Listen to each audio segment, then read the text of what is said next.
Dirty Sports episode 833 live on YouTube in 5, 4. If you're thinking about buying solar panels, What is don't. this? Oh, okay. I didn't mute that. All right, let's try that again. 5, 4, 3. Welcome to the Dirty Sports Podcast. I am your host, Andy Ruther, coming to you live from Cincinnati, Ohio, with my co-host from Southern California, Joey No Chill Prano. Hello, Andy. Good morning. Good morning, Andrew. I am. How's everything in Cincinnati? It's hot and muggy, but hot and muggy. It's good, just trying to figure out some next steps in the old life, like I discussed last episode. And first, an apology flower basket to Derek. Oh, yeah. You're just going to get that out of the way. Andy, I got to say, one of the most unanimous responses ever to a Dirty Sports story. Every message I got was just like, Andy seems like he's out to get a guy who wanted to do nothing but help him. Just immediate responses. Everybody's complaint was the two overwhelming things I heard were, one, the Italian to American translation of what is it? Bella Nova, which translates to beautiful and new. Which, right. if I can hop in real quick, who knew this is classic DirtBall? Who knew so many DirtBalls were fluent in Italian/Latin? One of the funniest things, ever. A lot of that, and the other one was Andy sure had a lot of complaints for Derek after Derek asked him multiple times if everything was okay. And he was like, "Fuck this robot! I'm not answering you. I'll save my complaints for the end." So I want to play this out briefly. And I did this with you via text, and I've done this with my friends. Most people seem to agree. If you show up at a place and it's dirtier than expected on the inside, on the outside, we have roughly 240 steps. It's a ways, which they let us know, to go from the house, because, it's on a mountain, down to the river, and it's completely unkept. It's shrubs growing over the steps. It's stone steps. It's just a mess. Do people really expect to have someone come clean while I'm staying there / while we're trying to use the property? Well, I think that that's odd. That's odd to me. Well, yeah, but I think the thing is, it's spring there. Obviously, Everything's growing, sure. Obviously, this guy is managing multiple properties. That the least you could do is voice your concerns early, even if it's for your benefit of saying, hey, after the fact, hey, we paid X amount for this. I told you right away, your shit is overgrown. It's dirty.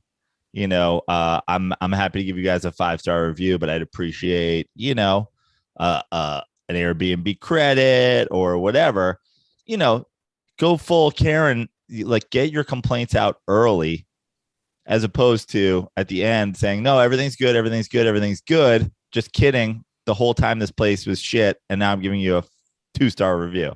Well, I never said everything was good. I didn't mislead. I just didn't inform. And I can take that note. I can take that humbly, so to speak. But again, I don't want, and my friends agree, we don't want somebody coming in to clean. It's almost like you got, you ordered a dish at a restaurant. It came, you had a problem with it, and then you didn't tip the server. It's like, well, why didn't you tell her there was a problem with it? Have her take it back to the chef and correct it. Well, again, I did my homework. You're going to ruin this poor server / superhost's life. But I did. There we are at the superhost thing. I did my homework. And again, I figured out there's some sort of scheme going on here, which angered me more. That doesn't negate, for the record, and I think you'll agree, that doesn't negate. We know for sure there's tons of fake reviews. And to be fair, I think most people would agree. You go to a restaurant, you stay in a Airbnb, a hotel. All those things are based on reviews at this point. I don't know about you, Joe. That's what I look at. If I want to go somewhere, oh, what do the reviews say? If I want to stay somewhere. So if half your reviews are fake. Yeah, but you know what? I mean, at this point, what I do, if I go on a Yelp or a Google reviews or whatever, I immediately go to the 3-star reviews, because the 1-star reviews are going to be some asshole who's a jerk who had it wasn't even the restaurant or the whatever's fault. They're just being a piece of trash. And yeah, the 5-star reviews are probably, fake, or the owner wrote it or whatever. So I immediately go to a 3-star review, and if they're like, yeah, ambiance was great, portions were a little small, I'm like, okay, this is what I'm going to believe. Well, I went the A Millie route. Shout out to A Millie. Long time, old school dirtball. And I messaged Derek. A double shout out to A Millie. A Millie just posted in what you call the Mean Girls chat. When's the last time I said that, to be fair? Have you removed that name? No, it's still a funny name. We're going to keep the name. Okay. But when's the last time? I don't know. I just want everybody to know. I never know if I'm supposed to be giving away the name of this very secret and exclusive dirtball club or not. So I just always refer to it as the Mean Girls chat, because that's how you refer to it. That was a funny nickname, by the way. Yeah. A Millie just posted in there his 5-month sobriety chip. So shout out to A Millie. Yeah, man. Good for you. Good for you. That's great. And A Millie, your legend is continuing, as I took your route that you did, I believe, the first time with Catfish Spunky. And I messaged Derek yesterday and said, send me a pic of yourself holding a spoon and I'll remove the review. In very Derek fashion, he gets back within 11 minutes. And not only did he send the picture of a spoon, he went full old school, this is my real Twitter handle method, and wrote a sign with it. He did. He wrote a sign. It said Andy Ruther, and I posted this on my Twitter, retweeted on Dirty Sports. Check it out. He posted, Andy Ruther, I am not a spam bot. I am a super host. Derek. With underlines under Andy Ruther and superhost. Derek straight up flexed all over me. And kudos to Derek. He is officially a legend. I had the review removed. I'm a man of my word. I had it removed, which, if anyone wants to know, it is not easy to have a review removed, because if it's been posted, you can't just delete it. You have to contact Airbnb support. I don't think I'm done with Derek. I have a lot of questions. I'm going to message him personally, not in a mean way. Now that we're on this, what I would deem for your new podcast, the Derek Report. I just want to know how this whole thing works. I feel like I told you how it all works before. There's a corporation, probably a shadow group of LLCs, probably all owned and operated out of China, came here, bought up a whole bunch of real estate, hire a couple super hosts. Derek's probably got 20 properties he's in charge of managing. Nine. He's got 9 properties. He's got to run around between 9 properties, make sure trash is taken out or not, make sure all the stuff is cleaned, set up maids. He's running his whole own thing. And then they're just funneling that money back home and using it to monitor all of our TikToks and take over the world. It's funny, but not funny. I think you're probably right.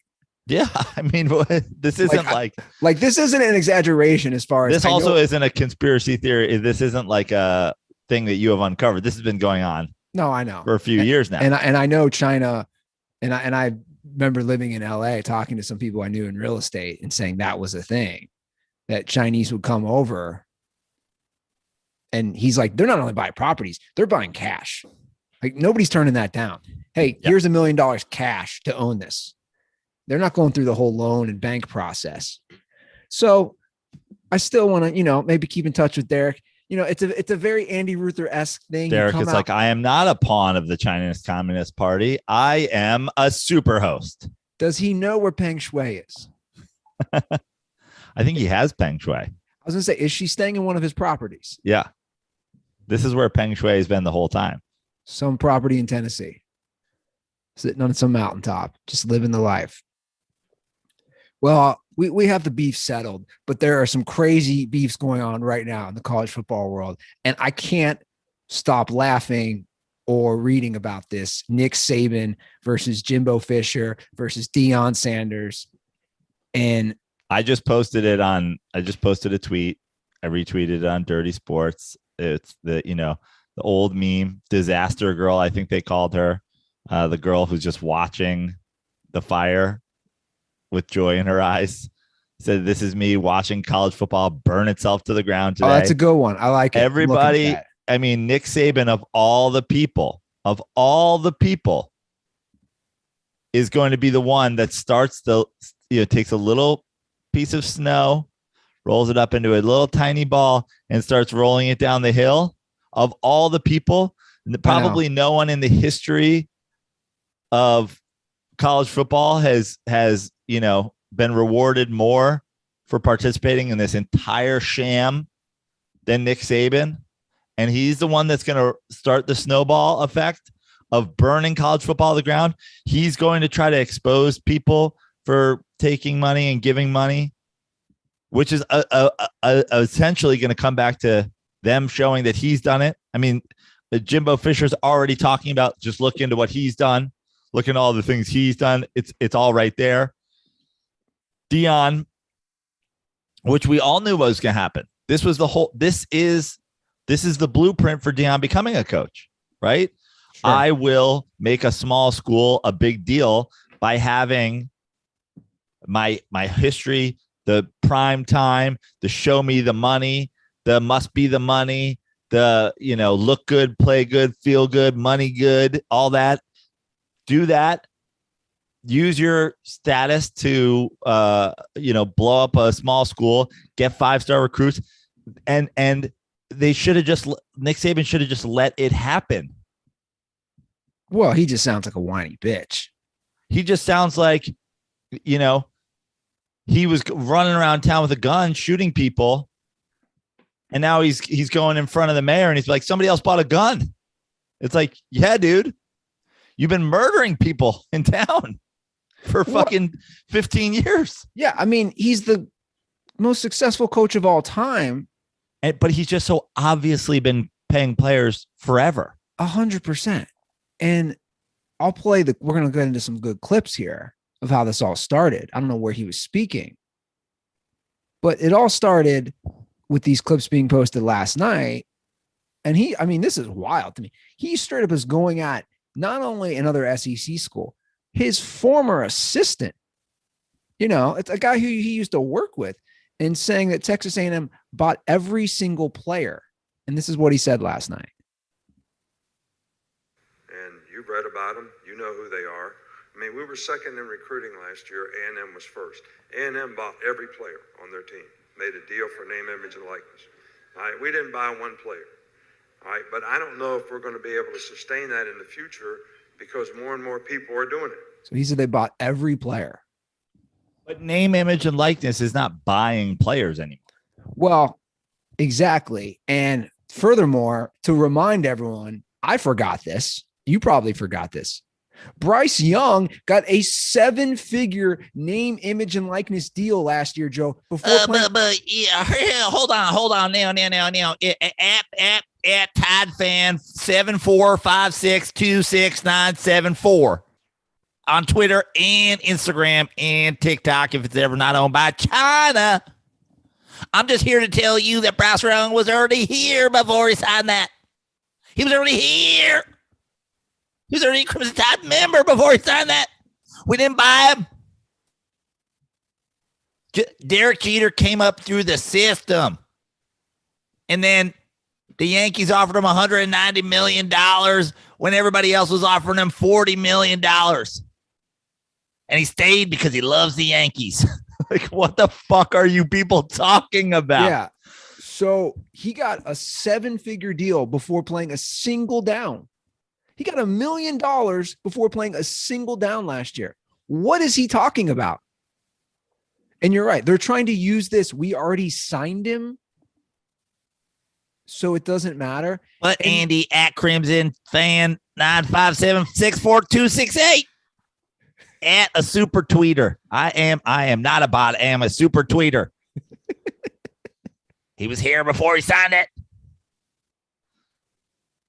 I mean, at this point, Andy, I know we talked about it before the show. You have gone, you went from being a Kobe Bryant stan to a Kobe Bryant truther. And now you're deep in another Jeff Pearlman book. And you're like walking the earth with it, like you're a Jehovah's Witness and it's your Bible, sharing sharing the stories with people. I really am. You said, I've now, you're like, the student has become the teacher. I am now the ultimate Kobe Bryant truther. I am trying to pull you into also just like the earth needs college football to be gone. College football is the fucking worst. Well, look, we've agreed there. It's a total sham. We don't disagree there that the system needs to be completely blown up. And that system is the NCAA. And it's definitely headed that spot. But what's funny to me is this just sounds like sour grapes in that now with the name, image, and likeness deals, other teams can compete.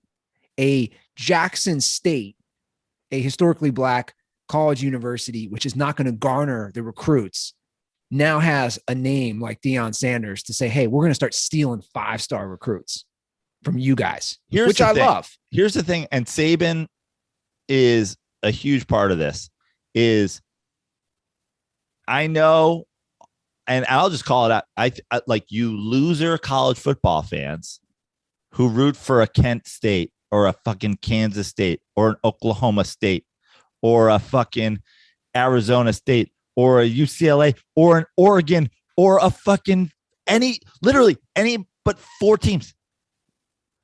There's 3 teams, 4 teams a year that can win ever. And you go out and you paint your face and you do your whole thing. And you're like, no, we are Ole Miss. And you're like, you are 7-4. Like it doesn't matter. The whole problem is unless you are a recruit, unless you are being recruited by one of the 3 schools that can win a national championship, what is the point? Well, I would argue it's more. It's a few more. Is it a few more? Yeah. Like to actually win a title, obviously, if you look at the last 10 years, it's going to be Bama, Clemson, Ohio State. Ohio State before and after Urban Meyer? Well, they've been right there. Yeah, they've made the playoffs. They've been right there. They got waxed in the title game by Bama. Obviously, I put those 3, Georgia, 4. What we got? Or maybe Oklahoma, 5. When's the last time Oklahoma won a title? I don't know. Was Josh Heupel their quarterback? Possibly. So if you don't go to one of those 4 schools, you're not going there to win a championship. Right? We know that. Yeah, sure. You're not going to Michigan State being like, I chose Michigan State because I want to win a championship. You're choosing those schools then for some other reason. And I would assume that the 5-star recruits and the 4-star recruits that decide to go to Michigan or Michigan State or Notre Dame or UCLA or any Stanford or any of these schools, they're considering maybe their education. They're considering maybe they'll start early. Maybe they're considering, if you're a quarterback and you want to go to Pitt, you're like, well, the kid who just got drafted went, 8th overall or whatever. Like you're considering so many other things. Most notably, if you really believe that you're that talented, your chances of going to the NFL.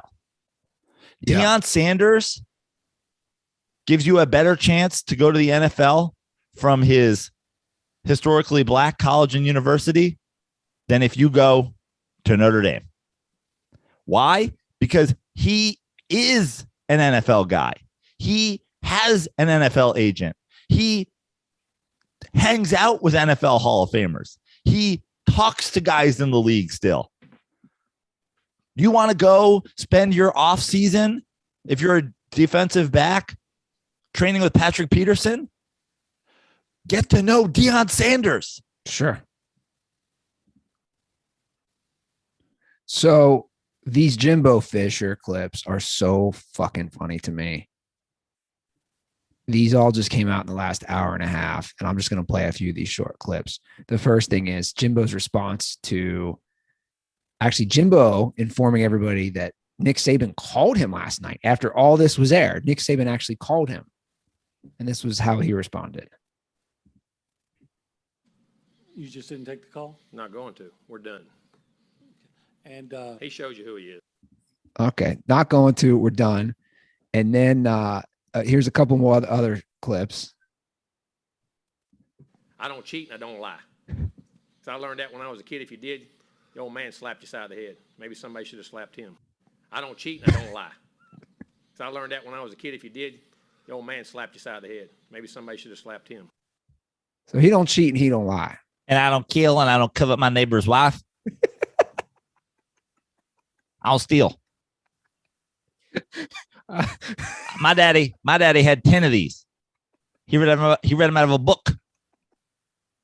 I don't know what that book was, but he had 10 rules. He said there were his 10 commands or something like that. And if I didn't listen, he took his command book and he smacked me in the face. My daddy didn't play around. These guys are such fucking hillbillies. I mean, it's amazing. These guys are such hillbillies. Like at its core, they're all fucking hillbillies. And then here's the last clip on if he would ever go back to work with Nick Saban. Again, he used to work with him as an assistant. You coach with people like Bobby Bowden and learn how to do things. You coach with other people and learn how not to do things. There's a reason people don't go, I ain't went back and worked for him. With opportunities. Coach back behind don't the lights. Don't be associated with it. Oh, shit. Don't want to be associated with him. Now, there's another one where he calls him the czar or whatever. You have that clip? Let me try to find that. I didn't see that one. He calls him the czar. He said some people think they're a god and some people think they're. Let's try to find that. He called him a czar. Like the old Russian royalty, weren't they czars? Yeah. You haven't heard that word in a while. Okay. This one's 3 minutes and 14 seconds. Let's see here. We'll go through it and see if we can find it. Last night in Alabama? Yes, I would. First of all, I'll say it's a shame that we have to do this. It's really despicable. It's despicable that somebody can say things about somebody and an organization. More importantly, 17-year-old kids. You're taking shots at 17-year-old kids and their families. And they broke state laws. They're all money. We bought every player on this group. We never bought anybody. No rules were broken. Nothing was done wrong. It was all and the way we do things, the ethics in which we do things, and these families, it's despicable. Real quick, all you motherfuckers talking about ethics is the fun, dude. This is the same thing to me when a politician does this shit. You guys are all full of shit. It's comedy. It's pure comedy. Listen, NCAA has rules. They have rules on how we can acquire our teenage slaves to make us money while they eat at a cafeteria. And we did not break any of those rules. There's also rules about when those teenage slaves who make us millions and trillions and billions of dollars are allowed to eat. They are allowed to eat between 7:30 a.m. and 8:15 a.m. They are allowed to eat between 3 p.m. and 3:08 p.m. And they are allowed to eat between 6 p.m. and 6:04 p.m. And they abide by those rules just like I abide by the rules of what I can and how I can pay players. We all got rules. And I play by the rules just like my players play by the rules. They got to be up at 4 a.m. training. That's a rule.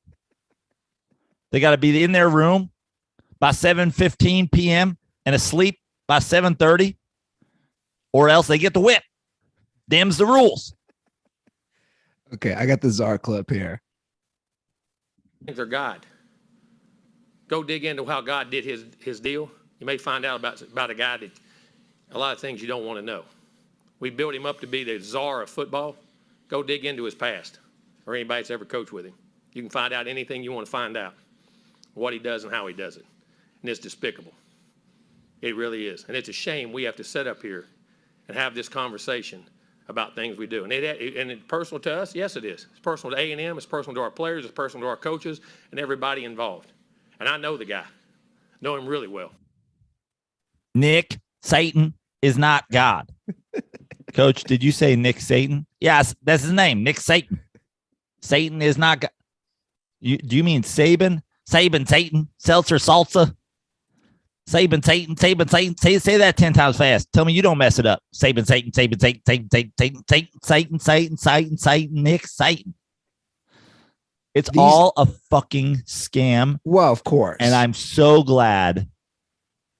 Free the college athlete. Well, to bring it back, let's not forget. Free them from this whole Andy, I've said it before.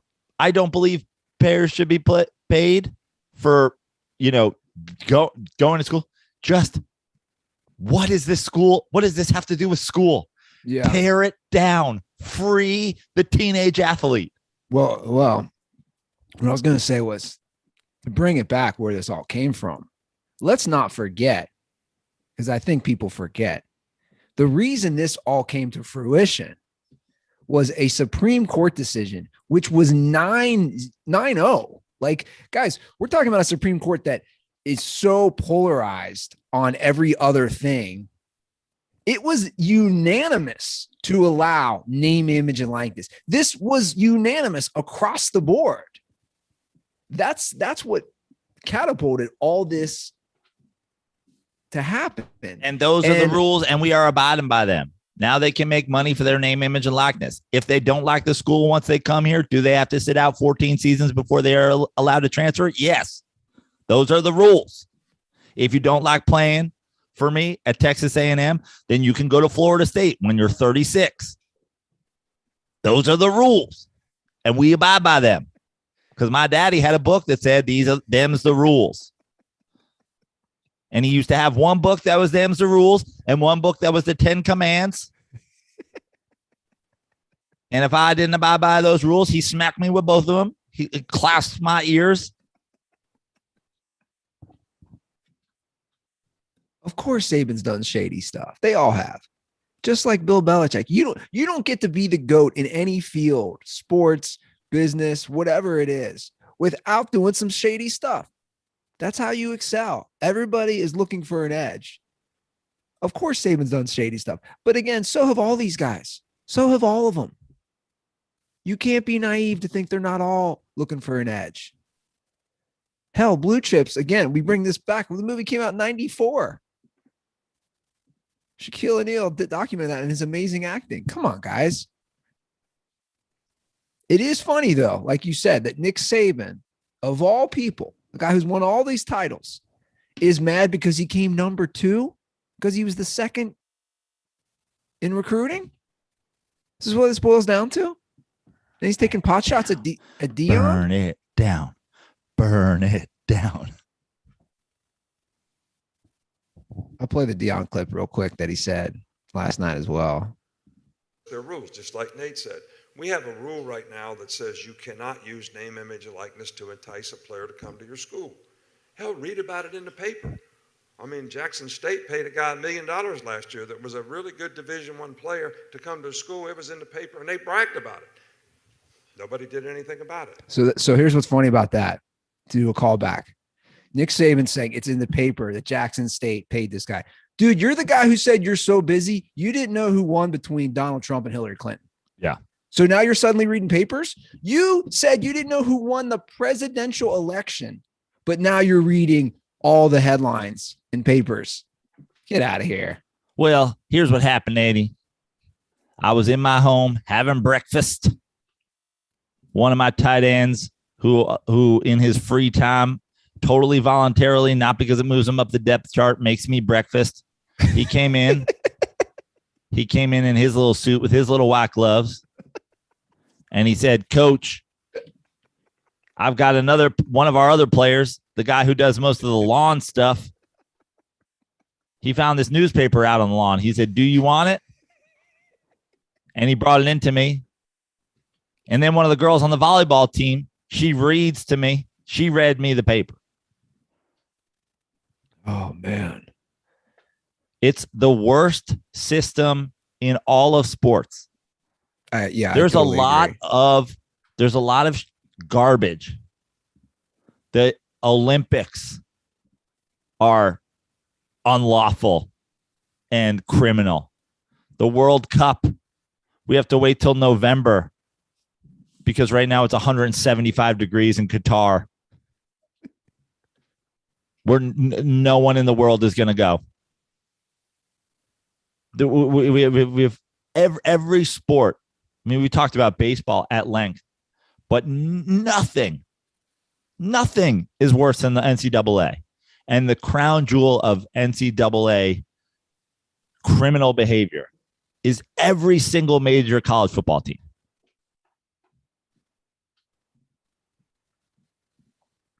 Yeah. There's so many sports, guys. And this is my call. I know a lot of people don't live in sunny Southern California like I do. But this is my call to you, high school dirtballs and you college dirtballs who will one day find yourself out in the real world. Have one day of your weekend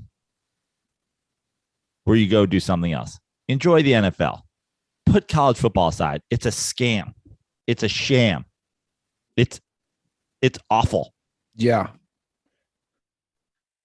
No, you're right. I don't disagree.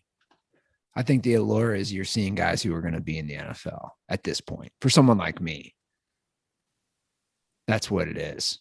But it will not be the same 5-10 years from now that it is now. I just think everything really is being blown up. But goddamn, this is entertaining. Hearing these hillbilly coaches argue and talk trash. It does set up for an interesting battle when Bama plays A&M now. It is going to make it interesting. But let it burn. Blow the whole damn thing up.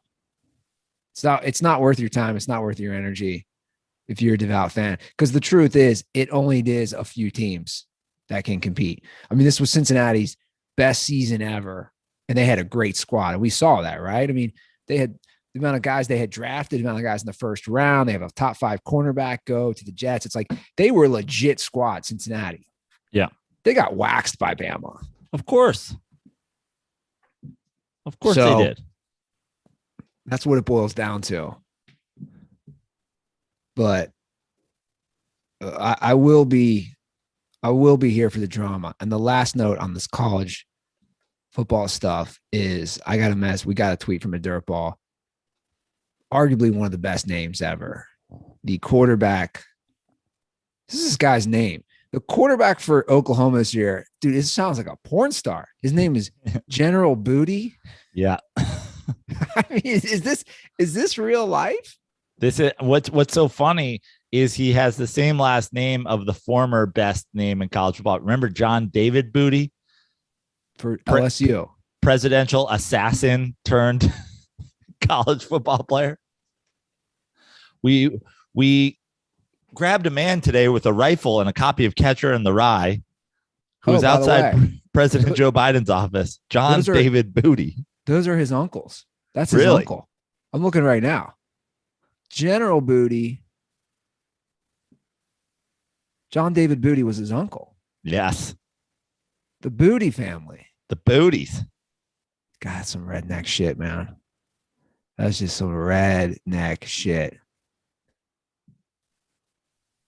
Leave Dion out of this.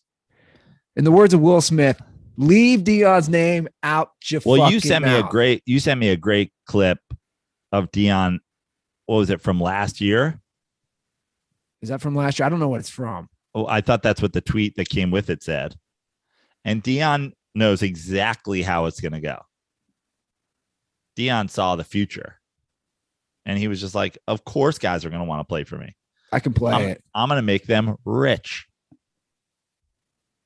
Yeah. Oh, this is 2 years ago. You're right. I didn't even read the caption.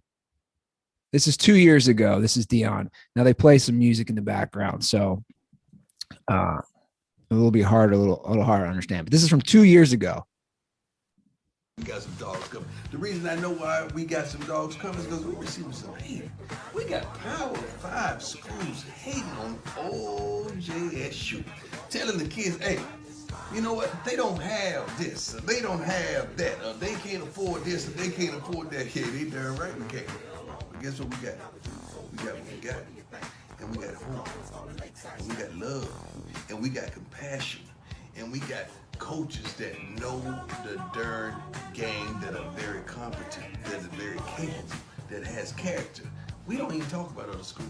We don't do that because that's just not who we are. That's just like you trying to holler at a girl and you trying to tell the girl what the guy ain't to get the girl. We don't do that. You know why? Because we're real with it. I love that, by the way. That's a great analogy. I danced the whole time. Deion's doing spoken word recruiting over Fantastic Voyage.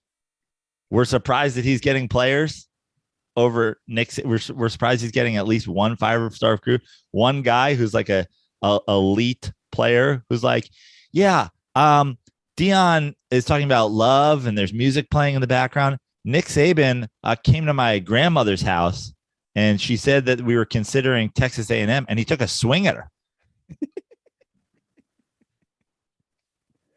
I know, man. I love it. And obviously I'm a huge Deion guy. I always have been. It's just so funny to me how jealous and mad these guys get. It's better. What's crazy is it's better for the overall game to spread the talent. It's better if guys go to some of these smaller schools or if guys are spread thin throughout some of the SEC squads. And it's amazing to me always that college sports fans are like, you know why we love college basketball?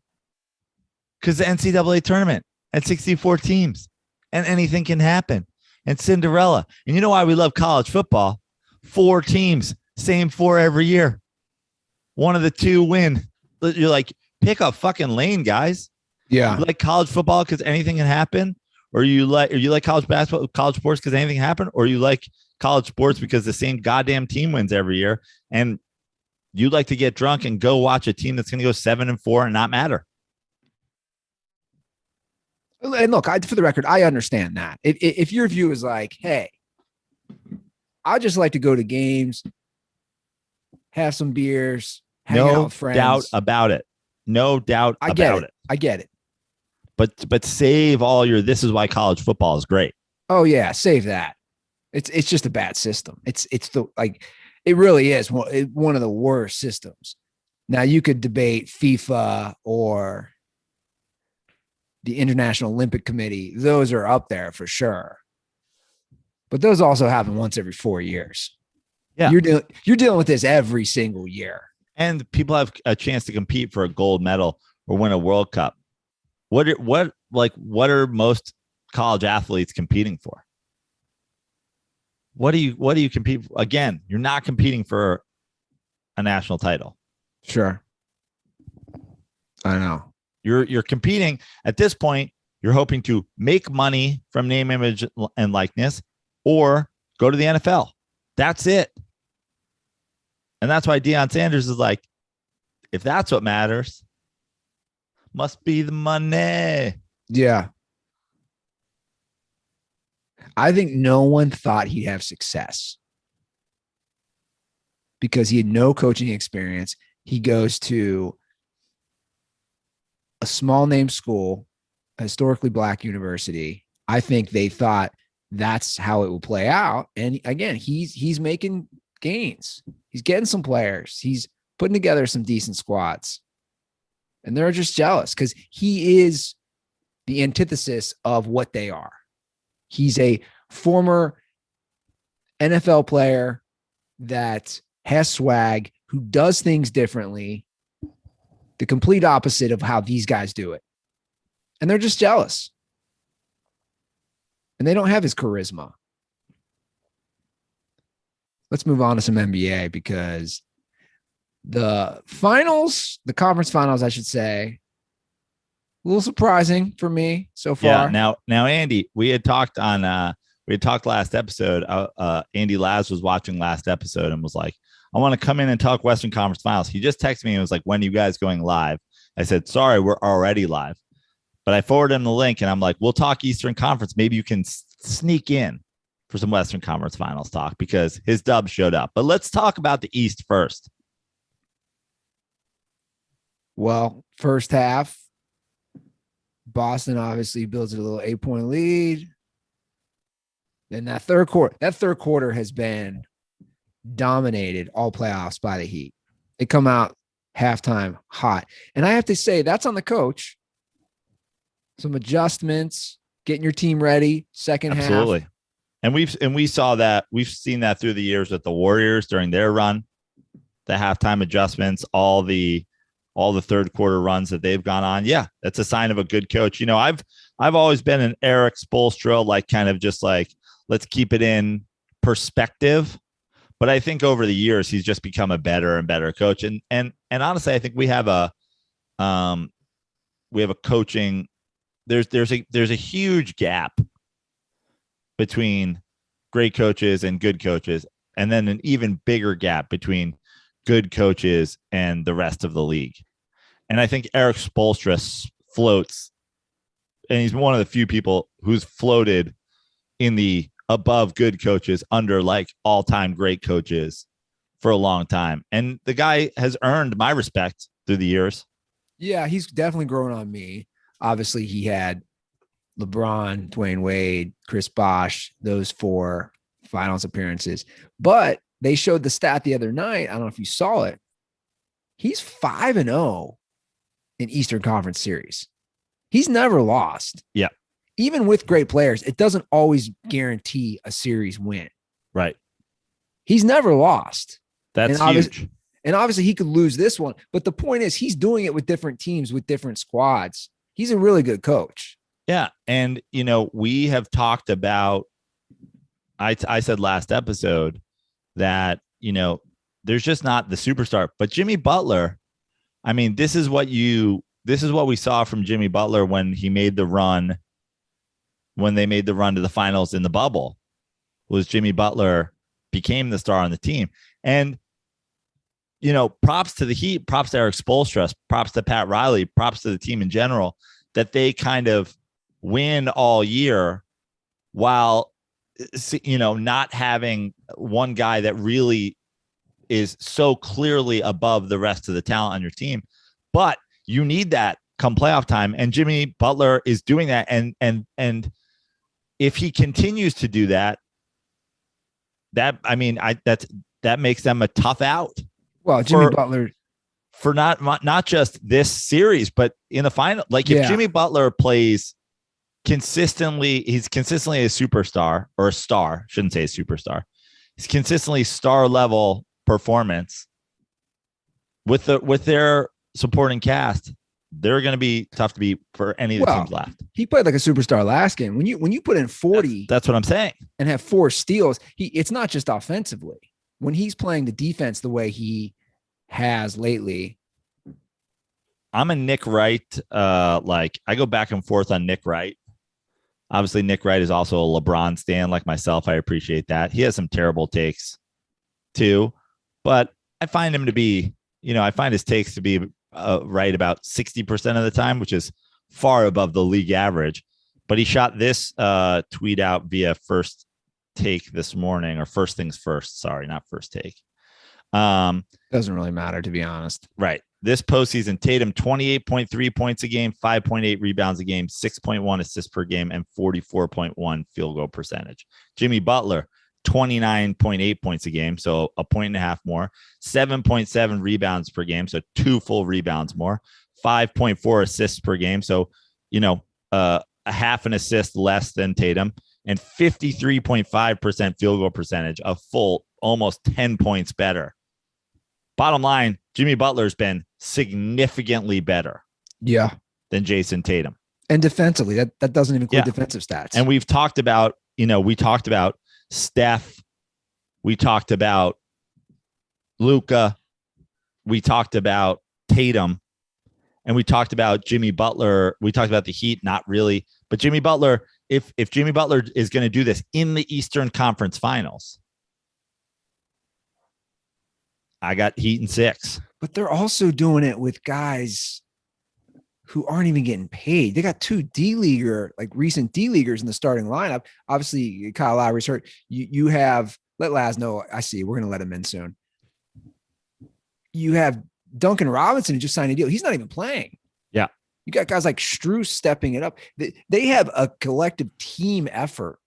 I think I saw a stat the other day. They basically have $48 million of recent salary that hasn't played or sitting on the bench.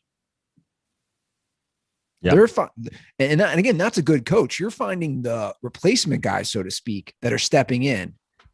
And we've talked about the butterfly effect before. We talked about it in regards to winning time and everything. And I love right now, shout out to Emiliano, who regularly posts the what's his name? Who played Pat Riley on the fucking winning time?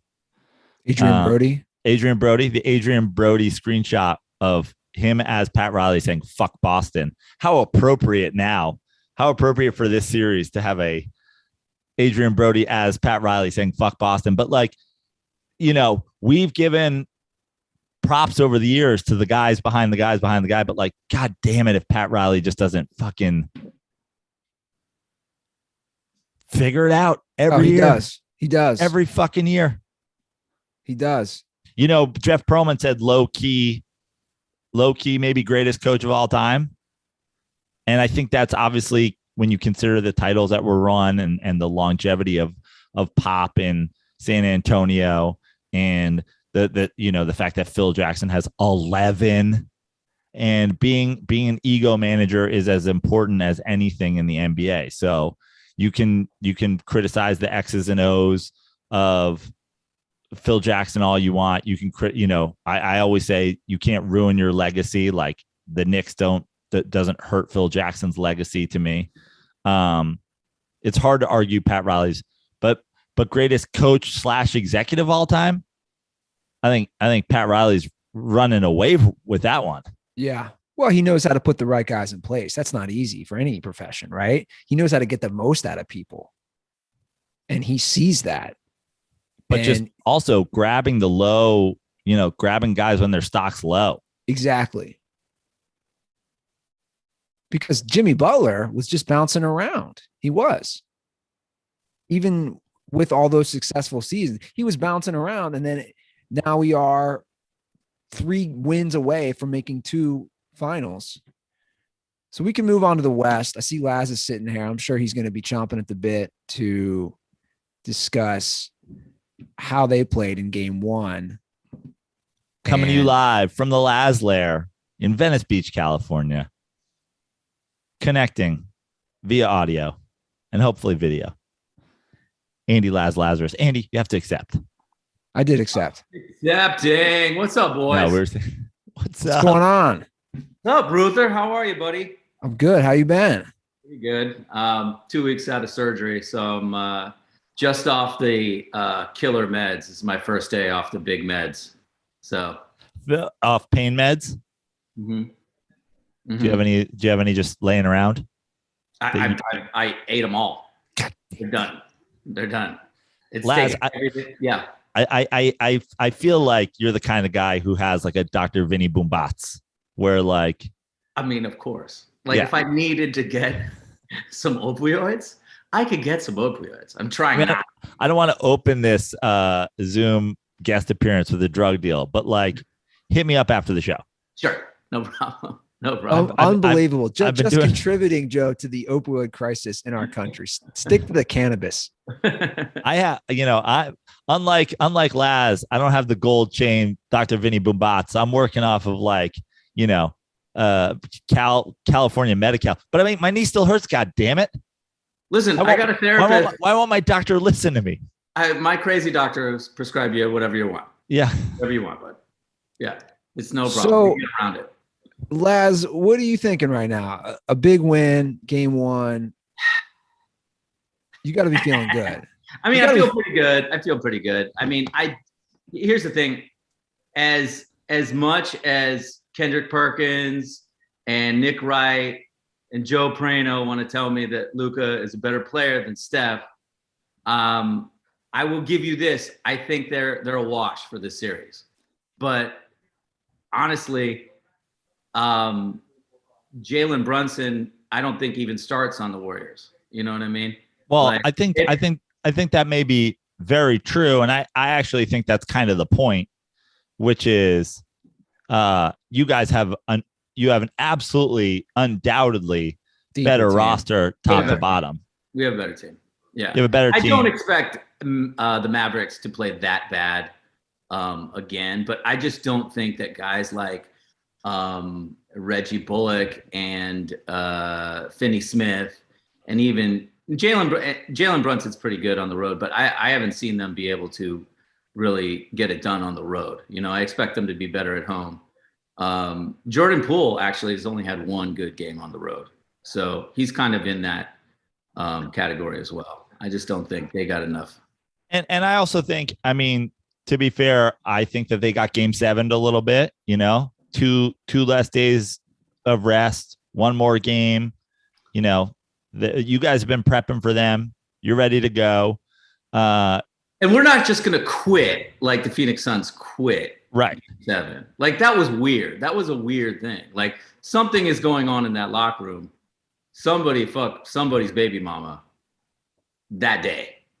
I know this is vibe in there. I know this is a crazy statement too, but I've been, and I've said this on the show over the last couple of weeks, Laz, like this NBA playoffs has ruined my projected gambling winnings for the year.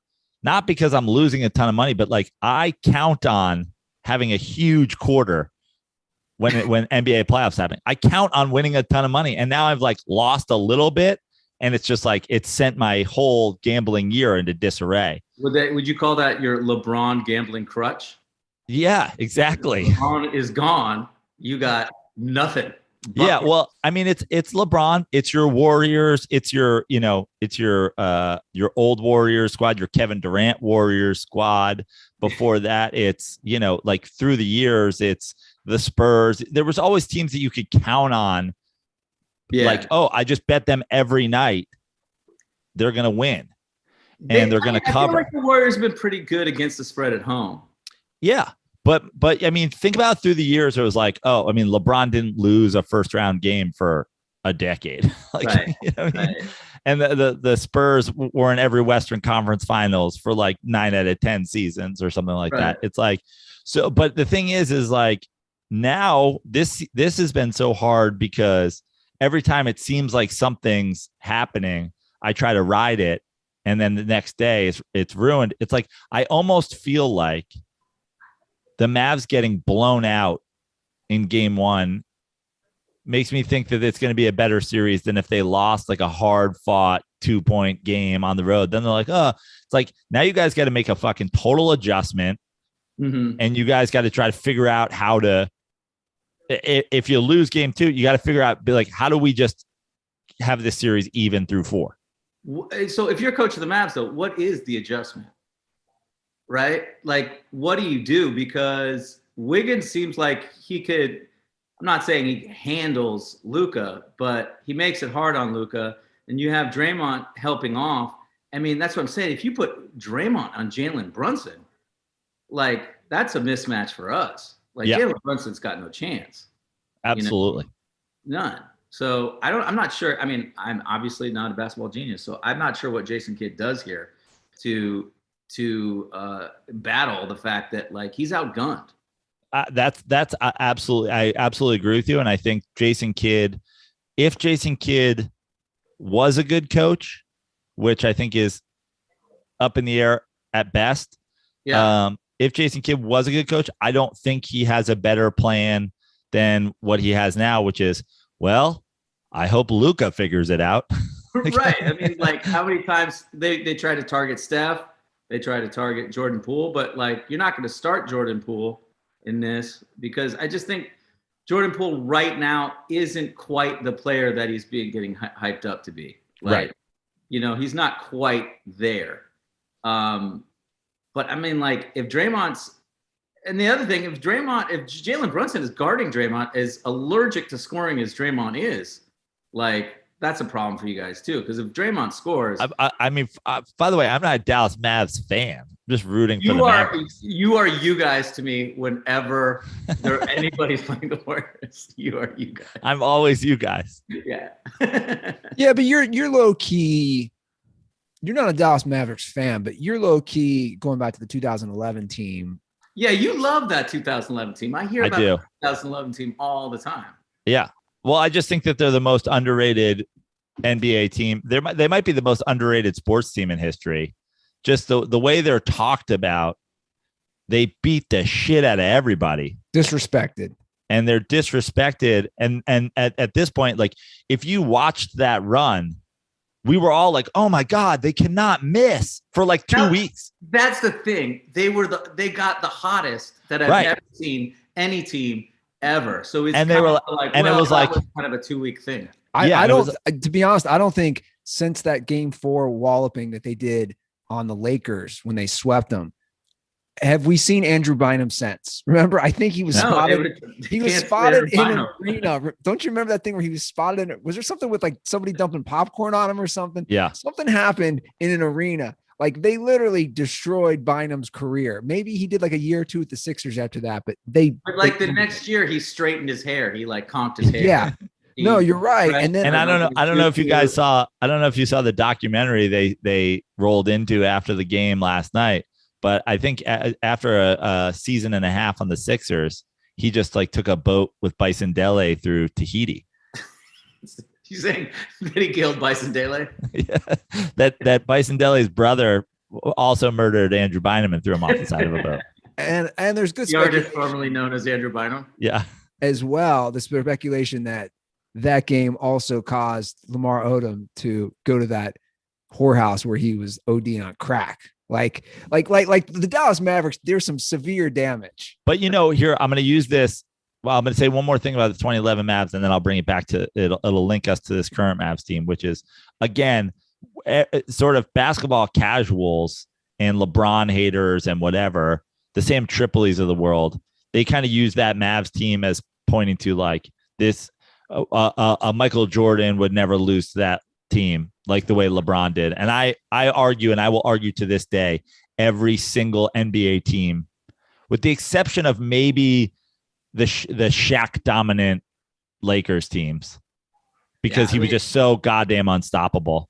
Right. But even that 3 for 2, I would argue every team that won a championship before the Mavs in 2011 loses to that Mavs team, at least if they're as hot as they were. Well, I might be one of those people who says, I don't know if the Bulls lose to them.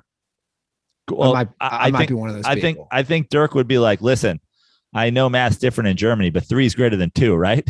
Have fun with getting the shot clock down to 3 seconds before you take a contested fadeaway, Mike. Over, by the way, the just rotating cast of perimeter defenders on that team, from Sean Marion to forget Sean Marion was on that team. Yeah, Sean Marion, Stevenson. There's Tyson Chandler. I mean, Tyson Chandler, obviously in the middle. There's another guy in fucking the UConn, Karan Butler. Like they just had wing defenders out the ass on that team. That's true. And they had Asen Kidd hitting Jays. Yeah, exactly. Like JJ Barea and who's the other guy from? Was Peja on that team? Peja. Yeah. Peja was on that team. Yes. Yeah. So how confident are you, Laz, on a scale of 1 to 10 in this series? And then we can jump ahead if they make the finals. Well, I mean, I'll say this. I'm confident, as always, that if the Warriors play well, they'll win. If the Warriors continue to rebound and don't cough up the ball too much, I mean, you can't fuck around with this Mavericks team. They do have firepower, but I think they should. Like, if they play really well, I think they could win in 5 games, honestly. You know? And what I was saying is my link back is this. I think if both of these teams play their best basketball, the Warriors win every time.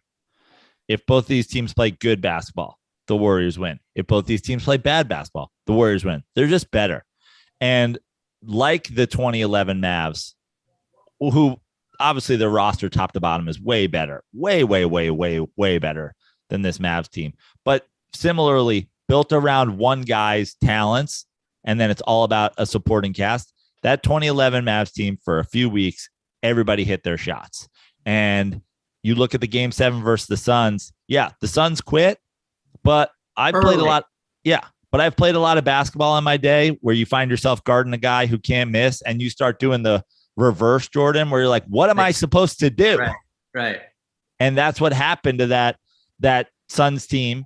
Is they were like, we don't have an answer. They're just hitting all their shots. And then they come back in game 1 and they open like 3 for 13 or 3 for 15 or whatever it was from 3. You need like for the Mavs to have a chance, they need Luka to go off, and they need guys to be hitting their shots. They need to slow down this pace. They can't play at this pace. Yeah. Luka's going to get wiped out. Like it kind of happened to the Joker. I think this Mavs team is better than Nuggets team just because of personnel, but like Luka's big and slow. As great as his feet work is, he's big and slow. If they run him up and down the court, he's gonna have a problem. So we'll leave you with this real quick. Who would you rather face in the finals, the Heat or the Celtics?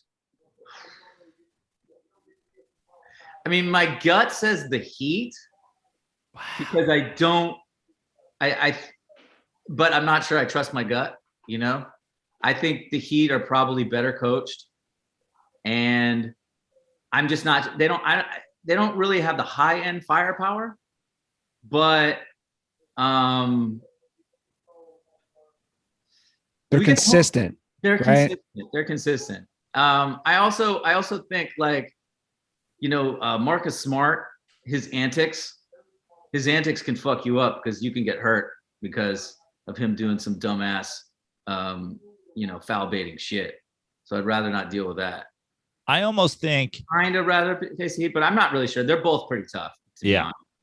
I almost think you kind of do want to face the Heat too, simply because forget Marcus Smart's antics, but also Marcus Smart's a dog. And if it's just like, hey, here's our strategy. Marcus Smart, your job is to, ruin Steph's life for 7 games, and that's it. Yeah. You guys have won a lot of games through the years, not having Steph go off, but you're way more of a well-oiled machine when Steph is playing well. I think the only way we really win is if Steph is playing well. Ultimately win.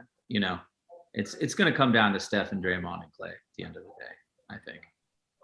And who knows? Maybe Wiggins. Wiggins has been pretty impressive. So. Well, Wiggins is certainly going to help you out in this series, and then he's the kind of guy where I know everybody is like, oh, what is he really giving him? It's like this is like the Kevin Love on the Cavs team. It's like I don't need Kevin Love to be an all-star all playoffs. I need him to have a series. I need him to have a game here or there. Yeah.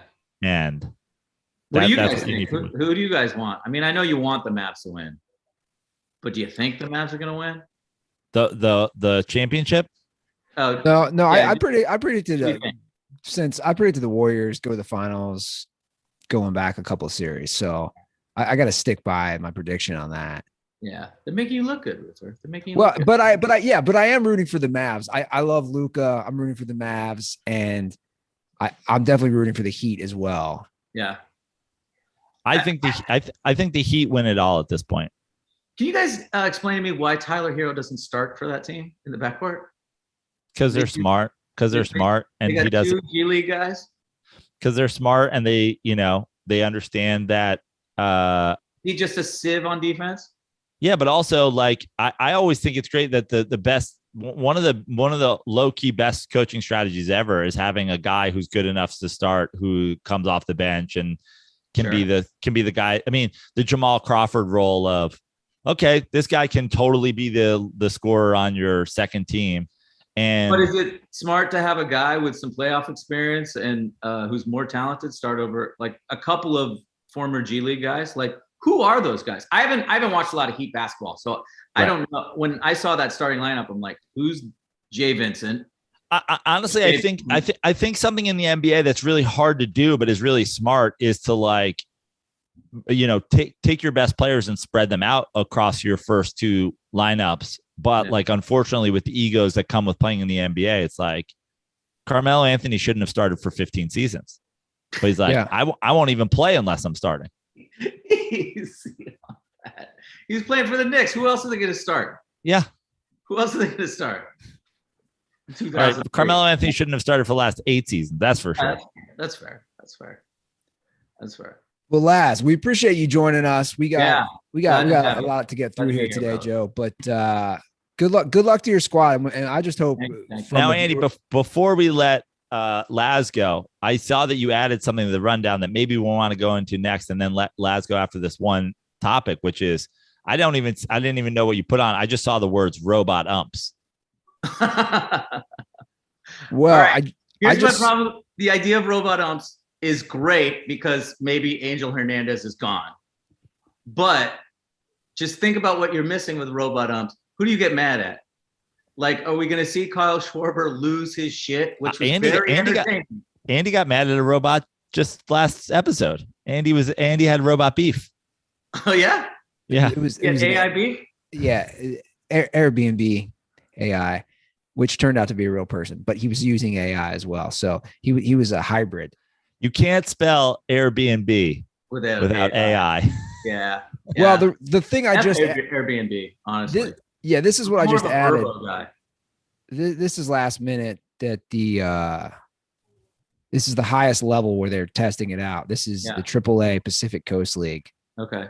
So they're obviously they started in the independent leagues. Now they're moving up the actual AAA just to test out to see how.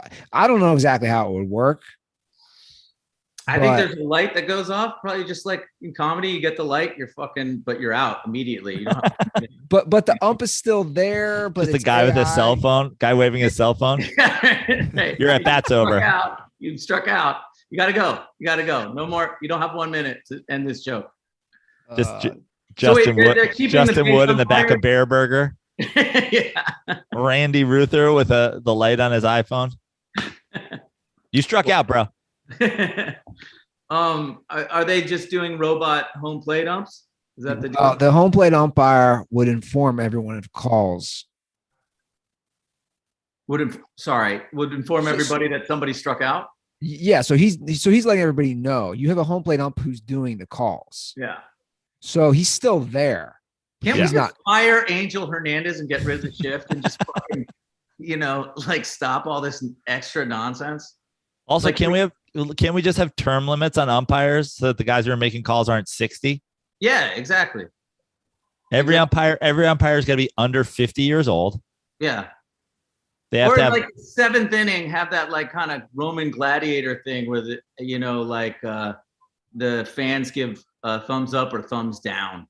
Literal eye tests. The umpire dies. Literal eye tests before the season, after the All-Star break, before the playoffs. Right. Yeah. Why not that? Well, look, this still has a long ways to go, and it would all have to be approved by the Major League Baseball union, the umpires union, I should say. So we'll see. Well, Laz, good luck with the. I was going to ask you this real quick. I was going to say, good luck. Are any homeless people still around the Venice area? No. I mean, yes, but not where they were next to my house. The encampment city is gone. Okay. Yeah. R.I.P. Encampment City. God. Yes. All right. Well, you and Prano can settle your drug deals after the show. Laz and I will settle our drug deal on the next episode of the Dirty Slides, which should be coming to you sometime in the next week. For sure. Perfect. We'll settle this robot umpire thing too. Perfect. Thanks for having me, boys. Yeah, good seeing you, man. Carry on. Always great to have Andy Laz on for a little crossover talk. The great Andy Lazarus. Coming to us live from his garage. Sorry, I accidentally hit report. I was about to report him.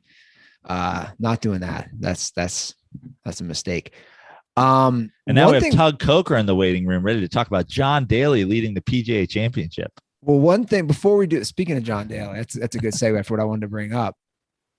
What is the consensus on Luka Was he or was he not drinking? I'm calling.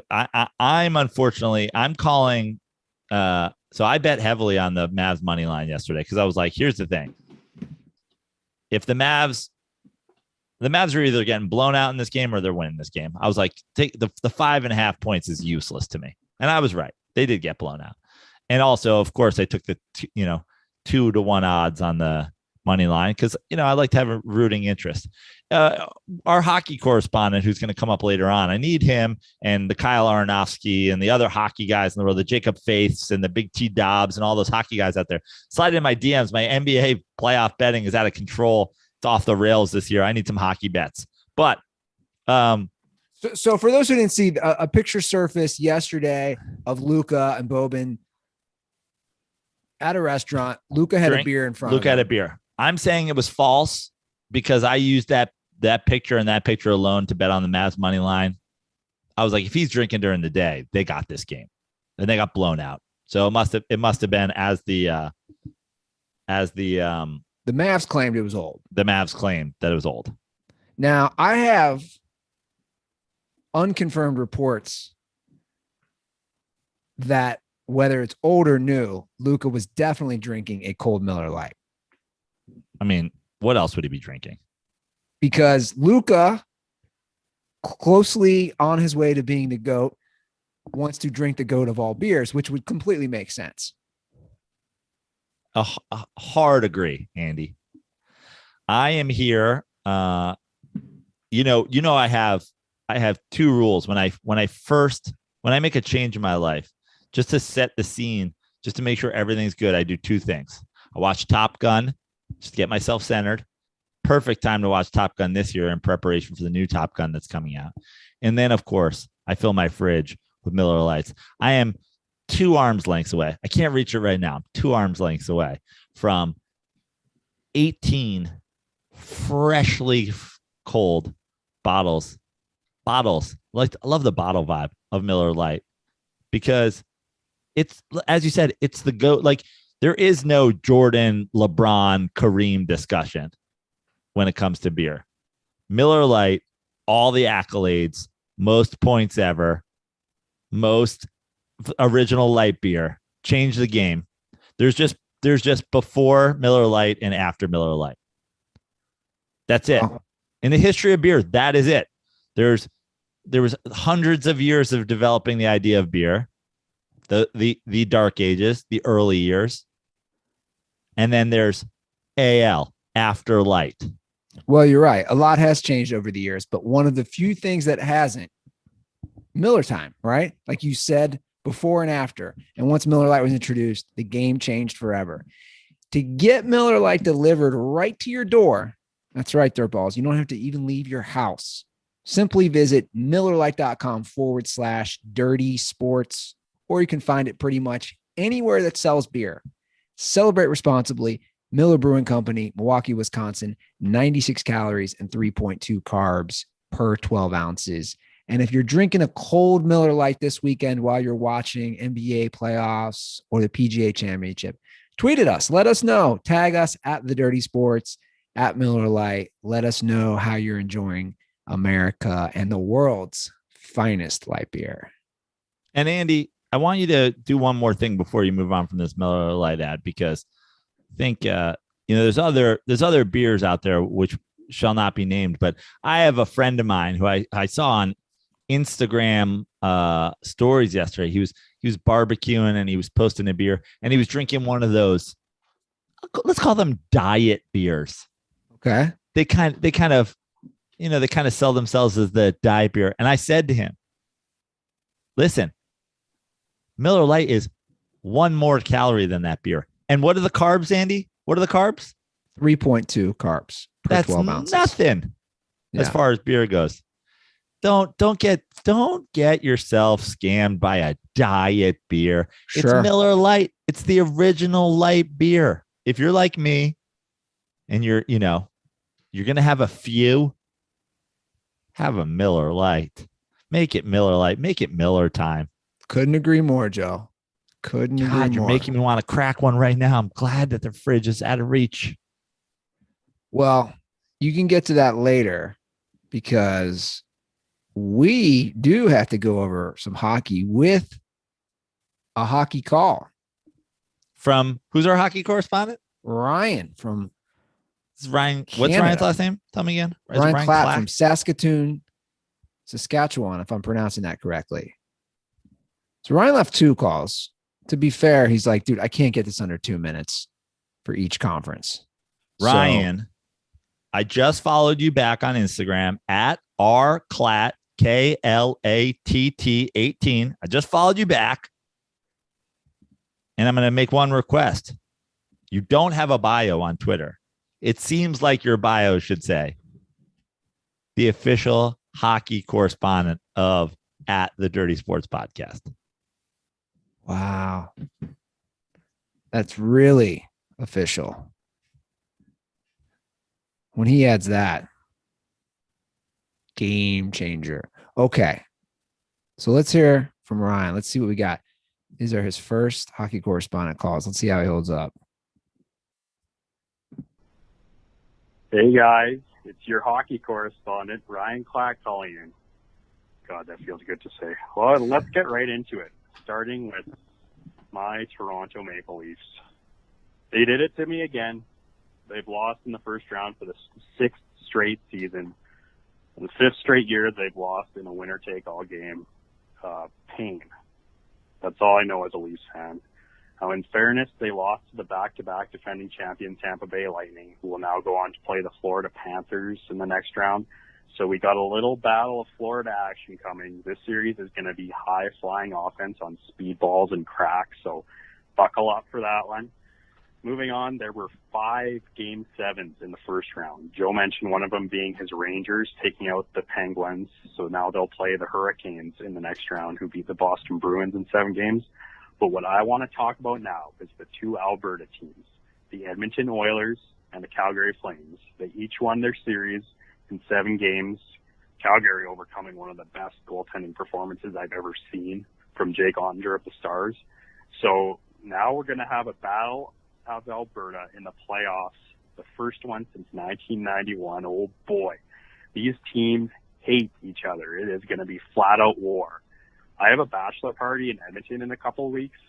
I don't know if there's going to be anything left of the province by then. It might just be burnt to the ground, but I'm ready for it. Okay, I'm going to call back for part 2. Could he be more Canadian? Like when you picture a Canadian and a Canadian accent and war, and the Canadian, historically pacifist, but war. When it comes to Flames, Oilers, this is war. There's going to be nothing left in the province. But like, it's that Canadian where it's so friendly, and approachable. Now, could he have gone on longer on that call if he wanted to? I think 2 minutes is the limit. That was 1 minute 37 seconds. Okay, got it. So the call actually limits you. Yeah, it's not me. He's smart enough to know for some reason this call limits you. So this is the second round. Part 2 of at rclatt 18's first official Dirty Sports Hockey playoff correspondence. Okay, part 2 of the hockey date. So a hockey update, sorry. So who is the team to beat now, you might ask? Well, it's the Colorado Avalanche. This team is an absolute fucking wagon. They steamrolled the Nashville Predators in 4 games for the only sweep of the first round. And a player to watch that you need to know about, Cale Makar, number 8 on the Avalanche. He's a defenseman, 23 years old. This guy, he might be the best skater I've ever seen. What he does on the ice every night is just mind-boggling. His edge work, his lateral movement. He's got the puck on a string out there. He makes guys look foolish. I don't even know if he knows what color the puck is. His head's always up. And he just makes outstanding plays at both ends of the ice. So that team's going to be really tough to beat. They'll be playing the St. Louis Blues, who beat out the Minnesota Wild in 6 games. Now, the Blues obviously still have a very good core of players who won a cup a few years ago, but they'll have their work cut out for them. And now I just want to quickly promote a player because you guys might not have even heard of him, and I don't blame you because the NHL sucks at promoting their players. Connor McDavid, center for the Edmonton Oilers. He's the best player in the league, and he's honestly the best player I've ever seen in my lifetime. He's like the Patrick Mahomes of the NHL, where we've just never seen a talent like him before. He's fucking electric. He's already in his 7th year, and the Oilers have never made it past the second round with him. So, ton of pressure on the Oilers to go far and not waste his prime. So, Cale Makar and Connor McDavid, 2 players you need to know. Okay, that's all for me, and can't wait for the DirtBalls to call in and hurt my feelings now. Stay dirty. I think you did pretty good. Yeah, I think it was great. Andy, let me just give you a couple of things that, first of all, he talked about the Alberta matchup. Like, you don't normally see this in hockey. And I have been tuning into the hockey games, mostly this Oilers Flames series. The reason I've been tuning into this, old school uniforms, like 2 good old school uniforms, 2 good like teams. There's no other Oilers. There's no other Flames. I was even like, I found myself on Wikipedia the other day, like, why is a team from Alberta called the Flames? Did the city once catch fire? It had something to do with the Civil War. I didn't even understand it. 9-6 in that first game. Flames win 9-6. My Rangers lose yesterday 2-1 against the Hurricanes. But so he talked about the Avalanche. This is mind-boggling to me. The Avalanche, who won game 1 against the Blues, they play tonight. It's on TNT. It's home. The St. Louis Blues are visiting them in Denver. The Avalanche are minus 240. That's great. That's saying I'm assuming in NHL terms, that's saying there's almost no chance the Blues win that game. So Klatt on point saying that this is the team to be. I mean, minus 240. Florida's minus 170 tonight in a game against the Lightning. So guys, Klatt or otherwise, get after me with some hockey bets. Hurricanes favored tomorrow night against my Rangers. I'm gonna bet on my Rangers coming back to tie that series. And yeah, man, and obviously Connor McDavid, he's a guy who even me as a hockey fan, a non-hockey fan, I've known that name for 5 years. Avalanche, Flames, Lightning, Hurricanes. They hockey really loves the natural disaster things that could kill you. Yeah, absolutely. Like I'm seeing a trend here. Yeah. The Rangers, just to keep up, have decided to change their name to the New York 9/11s for the rest of the playoffs. Oh, too soon. Too soon. That was a joke I did when I was in New Orleans. When I was there, I was like, it is weird that the drink of New Orleans is the hurricane. I was there post-hurricane. I was like, you guys literally just survived another hurricane. That is weird. And now you're celebrating by drinking the hurricane. I was like, as a New Yorker, that would never happen. I would never be in a bar. You'd never be in McSorley's. And it's like, hey, can we get another round of 9/11s here? Yeah. Also, make it a double. I know that, again, that's always the one thing that seems to evade the changing of sports names. Just the disasters that could kill you. I always find Florida hockey odd too. It just, it just doesn't, the thought of like 2 Florida teams, like Florida and hockey. Hockey's big down there. Is it though? I think it is. Obviously the Lightning have won 2 in a row, which by the way, I learned from the call. So thank you for informing me on that. That's how clueless I am about hockey. I knew the Lightning had won recently. I didn't know they won back to back. And I'm glad, that we're a round behind, so we have conference finals games in the NBA now, and it's on the every other day schedule, right? So we just have one game every day.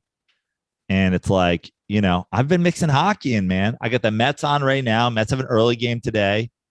I'm going to get some hockey in before. I do feel bad that the Leafs always go out in the first round. Yeah. Like I want to see a Toronto squad. It's obviously the biggest city in Canada. Be good. Like that's kind of odd to me, right? That like, why aren't they? You would think that there is. I mean, Ryan, if you're listening, I'm sure you are, because we're now talking about your call. There is a history. I don't know if it's a curse or whatever, but like there is a history now of failure from the Maple Leafs. There's a lot more to this than just like the 6 years out in the first round. Maybe they They need a haven't won natural in disaster forever. name. That's why. Yeah. They got to change their name. Maybe that the Maple Leafs. Well, maybe what they need to do is learn how plurals work and be the leaves and not leafs. Yeah. Maybe just change it to like Toronto Icebergs or something. That's the worst name ever, actually. Yeah. What would be a good one? I mean, I think as far as Toronto and natural disasters go, maybe they should just change their name to the Toronto Drakes or the Toronto New Drake albums. That's always a disaster. Shots fired. Who was that crazy mayor who smoked crack from Toronto? Oh, yeah. The Rob Ford. Yeah. I think it was Rob Ford. He smoked. Was he on video or was there audio of him talking about smoking crack? I don't remember. Sorry. That was an old school Andy Ruther go-to Twitter joke back in the day. Yeah. That was one. You always talk about the Taco Bell. I did a lot of Rob Ford smoking crack jokes on multiple Twitter feeds. That was one that I really liked. Do you want to get to a few more calls? Absolutely. We have a very interesting paid call. You know, I love paid calls, Andy. There's a rule. If there is one rule, you know, we talked about Jimbo Fisher's dad having the 10 commands. If there's a 10 command rule, the first one of the Dirty Sports podcast is we can be bought. Oh, yeah. We are a small to medium-sized podcast that is built on the backs of our devout fans. We wouldn't have even talked hockey if we didn't have a volunteer hockey correspondent step up and do it for us. We're built on 100%. The back of your guys' support, and we can be bought. All monies donated to the Dirty Sports podcast are appreciated and enjoyed thoroughly. Andy has a Venmo for the show. I have a Venmo. You know, if you ever need anything from us, can be bought. Shout out to all the DirtBalls who have bought cameos recently. So we can be bought, guys. Never forget. Oh, yeah. Call it a sellout. Call it what you want. I've said that from the beginning. I definitely not selling out if you believe in it. True. It's true. And I believe in each and every DirtBall, except for the ones I've blocked. All right. Well, this is Reed, who I believe has paid for more calls than any DirtBall. And this is what he's proposing. What's up, Dirty Sports? It's your number one YOLO County DirtBall Reed checking in. YOLO. So first off, I want to congratulate Andy on his step toward maturity in moving in with his girlfriend. I think that's awesome, and hope you guys enjoy that next step in your relationship. Also, shout out to Joe for his relocation adventures. I hope that goes well as well. But the real purpose of my call is to discuss a transition in my life, much like you guys are doing some transition. I'm going to be leaving YOLO County in the next few months for a variety of reasons. None bad, but I'm going to be vacating the number one YOLO County DirtBall title, but I don't want to just leave it open for some rando to grab. So what my proposition is someone from YOLO County can box me for it. I've never really been in a fight, so I kind of want to just test my mettle a little bit, and this seems like a good way to do it. So if you are interested in boxing me for the number one YOLO County DirtBall title, DM me, or I guess maybe DM the show, and Andy can DM me that way if you can't find my account. I don't know. But if there are any takers, I can get more specifics to you. But right now, just putting out the call. So if anybody wants to challenge, step up. I'm ready to go. Well, actually, I'm not ready to go, but I'll get ready to go, and it'll be a good time. So anyway, YOLO County DirtBalls, hit me up. And last but not least, condoms are for Joy from Minnesota. Thanks, guys. Stay dirty. So, Reed and I were DMing about this. That's actually kind of what spurred this. Is Joey from Minnesota obviously got under the skin of a lot of DirtBalls, and he's like, yo, dude, this is what would be kind of fun. The idea of boxing another DirtBall. Now, he DM'd me specifics. Headgear. There are rules. Got to be 18 or older. A resident of YOLO County, which is Northern California. weigh between 160 to 190 pounds. He weighs 175. No previous combat experience, as in martial arts, boxing, MMA. I think Reed. Local open to legal residents over 18. They're Yolo County residents. I think I know he's a science guy. I think he's a biologist, chemist. Sorry. Well, Raven. Yolo County, for people who don't know, is here in California. It's northeast of San Francisco.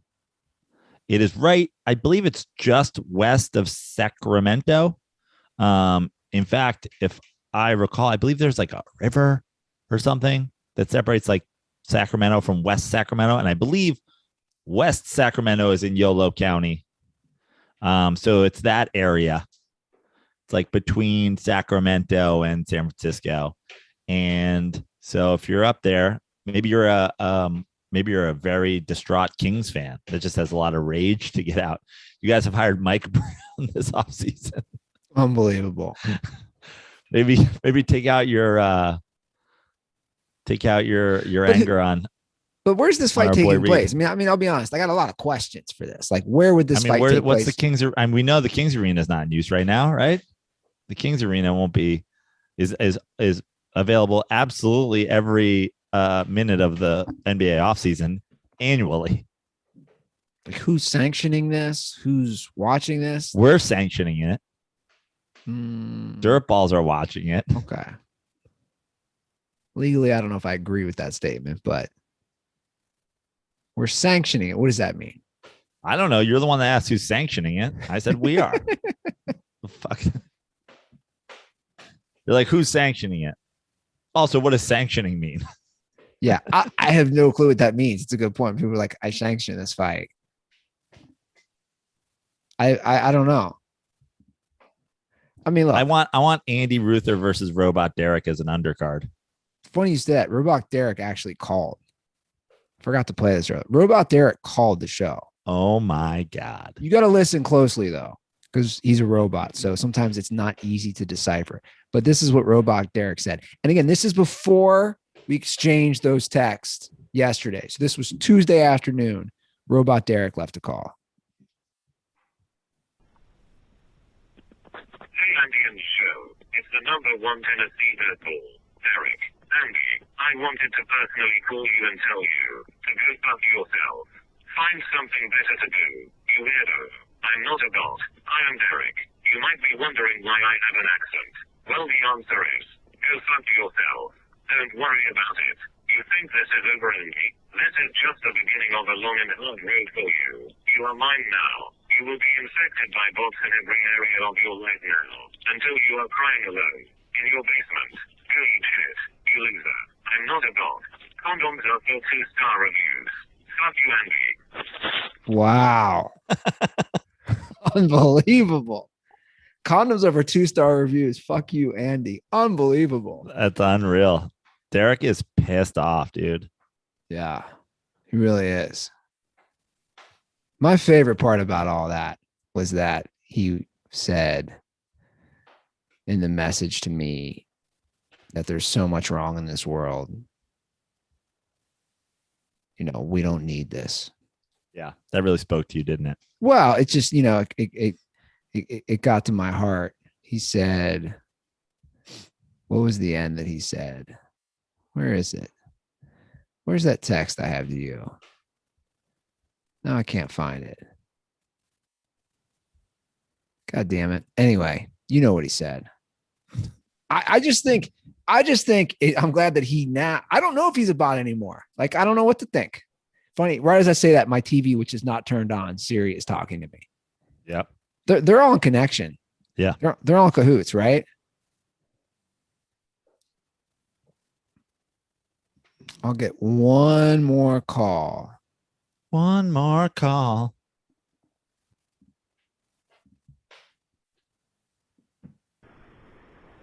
Andy, Joe, what's going on? Yo, your latest bet with Jew kind of got me thinking about the dude who placed $1,000 on the Miami Dolphins and then never paid up.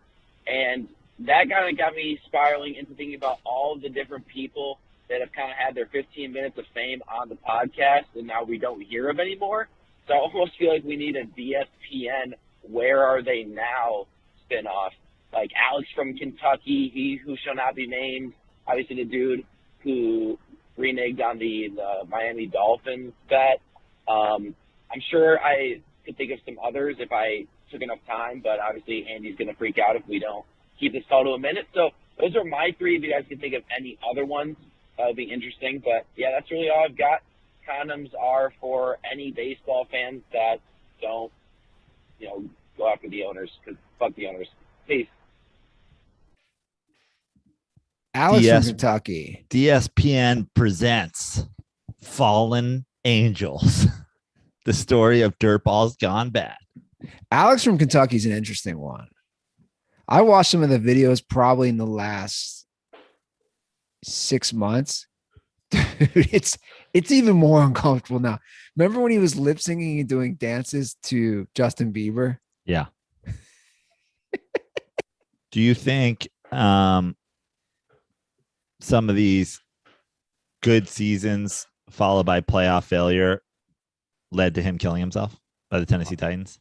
That's savage. He was a crazy Titans fan, remember? He was. Let me see if I can try to find him on Twitter. And remember, he had the beef with He Who Shall Not Be Named. Yeah, which is funny because they're both famous for devout support of Tennessee-based sports teams. That is true. I don't think I see Alex from Kentucky anymore. And what was Mac's name? Max? It was Max something. I don't know what happened to him. That's one of the funniest bets ever. A Jay Cutler led team. A Jay Cutler, Adam Gase led Dolphins team. We're going to win 10 games.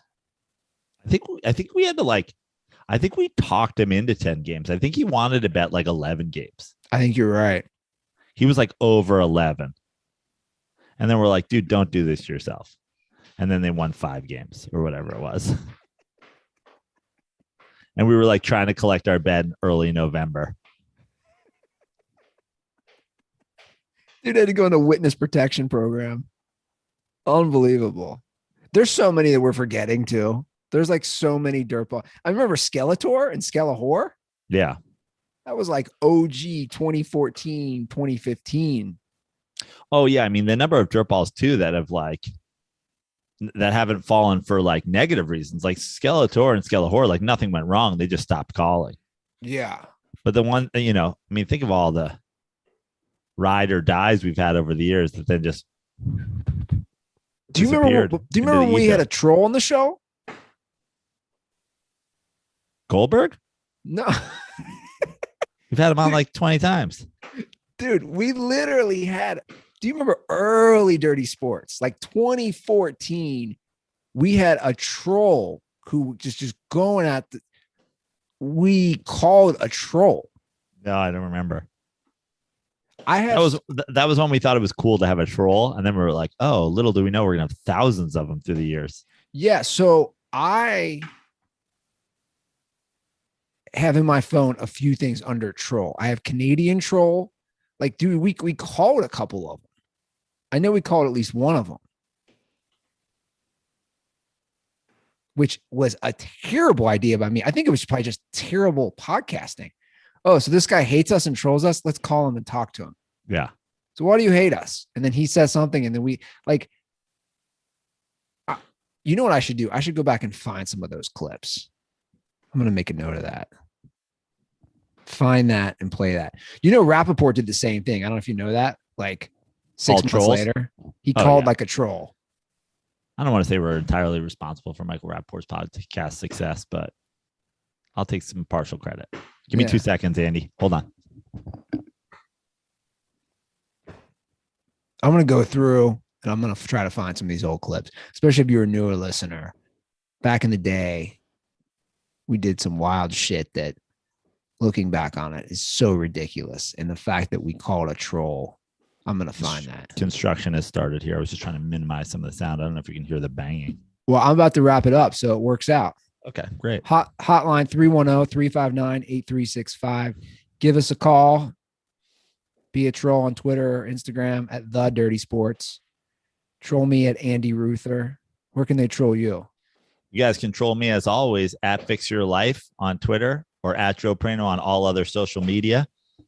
Follow me specifically on Instagram for updates about shows. I try to post all of my show posters and show promotions there. You can get a cameo from me. I don't know what caused this bump, but all of a sudden there's been a couple cameo requests and I love doing them. And I try to shoot them out like immediately. Like I just go the other day I was out having drinks with my brother, got a cameo request for Conrad, who just moved to Seattle, I believe from his brother. Walked outside of the bar, shot him a cameo. So you guys can find me on Cameo. And follow joeprano.com for shows. I might be coming to your town soon. And if I'm not, you should harass the comedy club in your town. And I will attempt to come there. Cool. All right, Dirtballs. That's the show. You guys have a great weekend. As I always say, we do appreciate all the support. You guys make this show happen, and it's always fun to get content like the hockey calls, like all the Dirtballs of the past, good and bad. It's been a fun ride. So continue that. And most importantly, while you're sitting there this weekend, don't forget, stay dirty.